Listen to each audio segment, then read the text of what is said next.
Grand big man, you've been watched for centuries. Your heartbeat quickened on others' misery.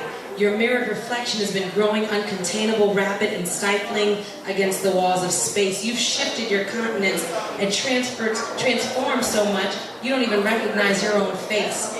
You now too grandiose, too immense to measure. Grand big man, do you ever step outside and feel small to the sky or acknowledge God in the passerby? You say you have sight, but your actions speak otherwise. You're ever bumping heads with the world. Take the blinders from your eyes. You unaware of where you're going and willing to tear down anything to get there. You can't distinguish what eyes cannot with what measure of perception you claim you've got. Grand big man, have you felt the soul of the earth cry? Can you not see the history of your blood veined in the flesh of the screeching terrain? The crimson spilled of those slain in its soil? Rock, dust, dirt, and sediment cannot hide the layers of death and spoil. Its stench slightly potpourried enough for you not to smell it if you try not to. The ground covered by the swaying poplar trees and wild blossom, its plain sight veiled only in moonlight. Still strange fruits swing.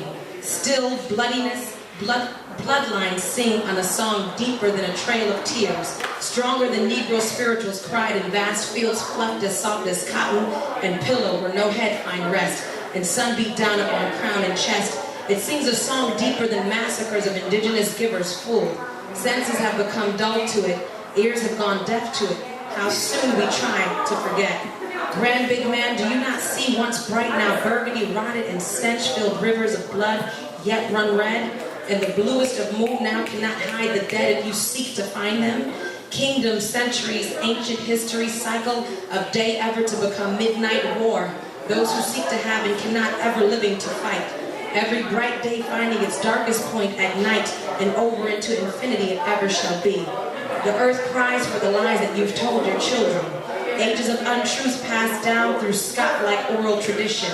We'll pledge allegiance to the only flags we've ever known and sing cadence to the world of our ever-living soul.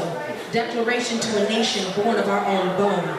Grand big man, what happens to the seed of a dream when it's full grown but too weak to break earth? Does it rot and soil like petrified carcass where moments before it was live game, running too slow to escape fang of the king of its home?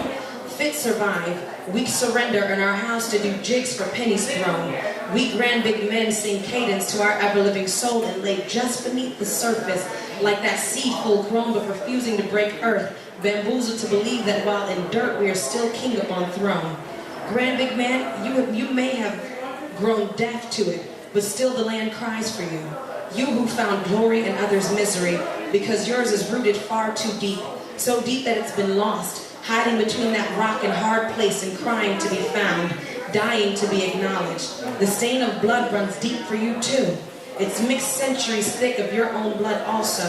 It represents and recognizes you too, and it's stained so deep it can't be washed away. You've been washed over for centuries and hung out to dry on swaying trees. You fashioned crosses of rattled bone and sought redemption in unmoving stone. You've been heard to pray when you're all alone. Our Father, whips and lashes, who art in heaven, chains, teeth gnashing, hallowed be thy name. Dreams deferred, concaves of flesh frame conterred. Thy kingdom come, thy kingdom come. Please God, thy kingdom come. Fire! Fire!